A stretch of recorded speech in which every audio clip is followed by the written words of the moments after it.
പ്രിറ്റീഷ്യയുടെ ഒറ്റപ്പെട്ട വസന്തം. സിംഗപ്പൂരിലെ പ്രശസ്തമായ ഗ്രേസിൻസ് സർക്കസിന്റെ മാനേജർ സി.ബി. ലോണനും ഭാര്യ എലിസബത്ത് ലോണനും 6 മക്കളുടെ മാതാപിതാക്കളായിരുന്നു.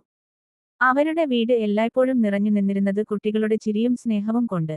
എന്നാൽ മക്കൾ വളർന്നപ്പോഴേക്കും അവരുടെ ജീവിതം ഓരോ വഴികളിലേക്ക് തിരിഞ്ഞുപോയി.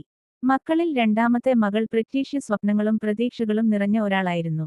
ഒരു നല്ല ജോലിയുള്ള യുവാവിനെ വിവാഹം കഴിച്ച് കുവൈറ്റിലേക്ക് പോയപ്പോൾ കുടുംബം മുഴുവനും സന്തോഷത്തിലായിരുന്നു. ഇനി അവളുടെ ജീവിതം സന്തോഷത്തിലും സുരക്ഷയിലും നിറഞ്ഞിരിക്കട്ടെ എന്ന് മാതാപിതാക്കൾ കരുതി. എന്നാൽ വിധിക്ക് മറ്റൊരു കഥ തന്നെ. വിവാഹത്തിന് അധികം കാലം കഴിഞ്ഞിരുന്നില്ല. ഒരു അപകടത്തിൽ പ്രിറ്റീഷ്യയുടെ ഭർത്താവ് മരണപ്പെട്ടു. മക്കൾ ഒന്നും ഉണ്ടായിരുന്നില്ല. ഭർത്താവിന്റെ നഷ്ടം അവളെ ഇരുട്ടിലാഴ്ത്തി. കുടുംബം മുഴുവൻ അവളെ ആശ്വസിപ്പിക്കാൻ ശ്രമിച്ചുവെങ്കിലും വിദേശത്തിലെ ദിവസങ്ങൾ അവൾക്കായി വളരെ ദുർഘടമായിരുന്നു. കുവൈറ്റിലെ വീട് അവളെ വിറപ്പിക്കുന്ന ശൂന്യതയിലാഴ്ത്തി. ജനാലക്കപ്പുറത്ത് തിരക്കേറിയ നഗരത്തെ നോക്കുമ്പോൾ തന്റെ ഹൃദയത്തിനുള്ളിൽ ഒറ്റപ്പെടലിന്റെ ദാഹം മാത്രം. ജീവിതം തുടരേണ്ടിവന്നു. ഒരു ഇന്റർനാഷണൽ സ്കൂളിൽ അധ്യാപികയായി ജോലി തുടങ്ങി. കുട്ടികളോടൊപ്പം സമയം ചെലവഴിക്കുമ്പോൾ അവളുടെ മനസ്സ് ചെറിയൊരു ആശ്വാസം കണ്ടെത്തി. ഓരോ കുഞ്ഞിനെയും അവൾ തന്റെ മക്കളെന്നു കരുതി.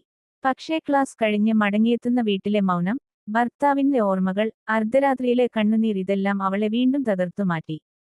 പെൺകുട്ടിയായിരിക്കുമ്പോൾ മാതാപിതാക്കളുടെ ചൂടുള്ള കൈകളിൽ ഉറങ്ങി ഉണർന്നിരുന്ന അവൾ ഇപ്പോൾ സ്വന്തം കണ്ണുനീരിൽ മുങ്ങിയാണ് ഉറങ്ങുന്നത്.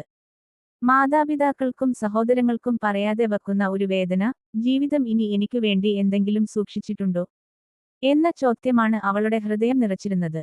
എന്നാൽ ഒരു ചെറിയ കരുത്ത് അവൾക്കുണ്ടായിരുന്നു. ഞാൻ മറ്റുള്ളവരുടെ കുട്ടികൾക്ക് പ്രകാശം പകരും, എന്റെ ജീവിതം ഇരുണ്ടാലും. പ്രിറ്റീഷ്യ തന്റെ അധ്യാപിക ജീവിതത്തിലൂടെ കുട്ടികളുടെ മനസ്സിൽ പ്രകാശം വിതറി. എന്നാൽ അവളുടെ സ്വന്തം ഹൃദയം നഷ്ടത്തിന്റെ ഭാരത്തിൽ തളർന്നുപോയി.